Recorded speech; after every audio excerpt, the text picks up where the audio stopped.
I got sick on April 11th.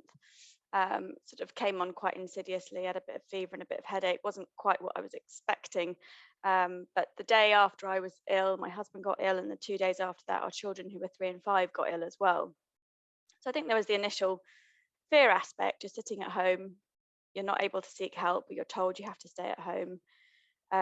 We were quite ill with our oxygen levels dropping quite low. In any other era, a 39-year-old with oxygen saturations of 88% would have been in hospital, but we didn't. We stayed at home. And I think those early days were very much just struggling to just get through every day, having to look after young children who were ill for about half an hour, and then um, both of us being ill was quite challenging. And I just didn't get better. 2 weeks in, my fever was going up rather than down. I was seen up at the COVID assessment centre, and they said, "Yeah, there's nothing much going on with you. Have some antibiotics if you want," and off you go. 3 weeks in, I was seen because I was really breathless. I'd sat at home with a high respiratory rate of 30 all day, and so I was seen up at the hospital and checked out for that, and sent away and said everything's fine, just go home and rest. And then a month in, I still hadn't had a fever-free day. I still felt dreadful, fatigued, breathless, all the rest of it.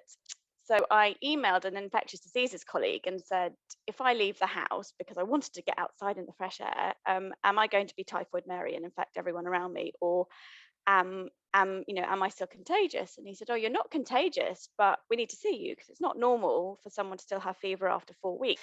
So my GP referred me up, and I got seen a couple of weeks later, and they did all sorts of wonderful tests and more swabs and all sorts of things, and said, "Look, we can't sort of see anything wrong. We're hearing about people like you. You're the first one that still has fever, but we don't really know what to do with you. We'll call you in 3 months and see how you are." So that was that. And yeah, as things progressed, every day, ongoing symptoms. 3 months in, I thought, gosh, I must get back to work. I feel really guilty. I need to get back to work. I need to help my colleagues. I need to, maybe it's all in my head. Maybe if I go back to work, I'll be fine.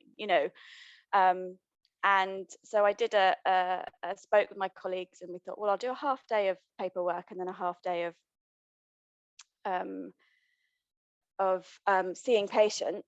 And that led to a massive relapse. And that was the first time that I really appreciated that cognitive fatigue could cause physical fatigue. And that landed me in bed for 10 days. I could hardly speak. It was too fatiguing to use my mouth. I could hardly eat cereal because my jaw hurt too much. I could hardly lift my hand to my mouth to drink because I was just so incredibly exhausted.